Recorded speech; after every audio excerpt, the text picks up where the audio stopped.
Works well with my slow clock speeds and ASUS CM8200 modem. Easy setup and renaming of default SSID and passwords.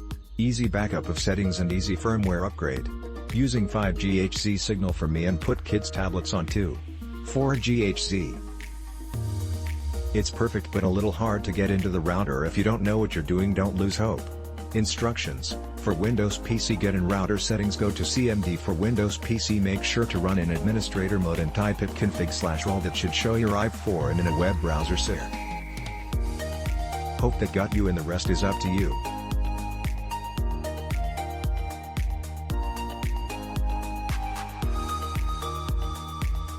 Looks really good, has some nice security features and easy to use firmware options.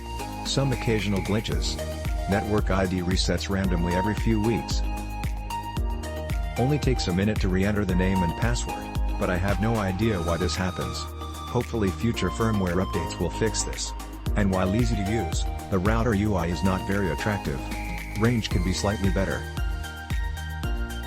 Covers both floors of the 1,200 square feet townhouse, but gets down to 2 bars in some places.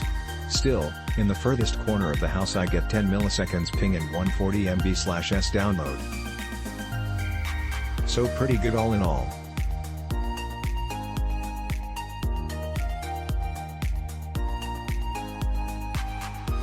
I don't care if it scares away some users, and Angry23, not her real name, told me.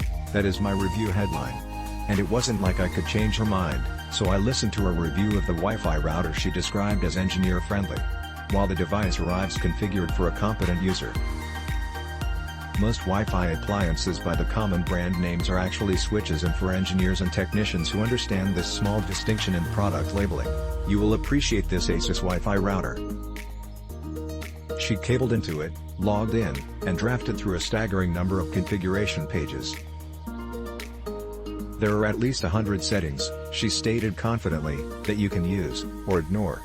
4 pages deep. I had to admit, for many of these configuration changes, I would need to do a little homework, but I liked what I saw.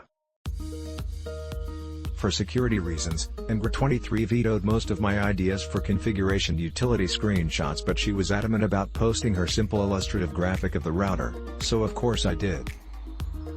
The key to keeping this device healthy is elevating it above a flat surface so that the vents, which are only on the bottom, can freely circulate out the CPU heat. She explained, I wouldn't go so far as to label that a design flaw, just lift it up 2 inches. You can see in the graphic that the unit is resting on top of an obsolete 35mm camera lens as a base. It was good working with someone who was solution-oriented, it was good working with Angry23.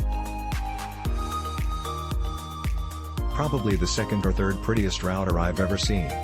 It's not a work of art, but it looks good and has a nice glowing light that you can adjust the brightness of, if you desire. Click link in description for more reviews.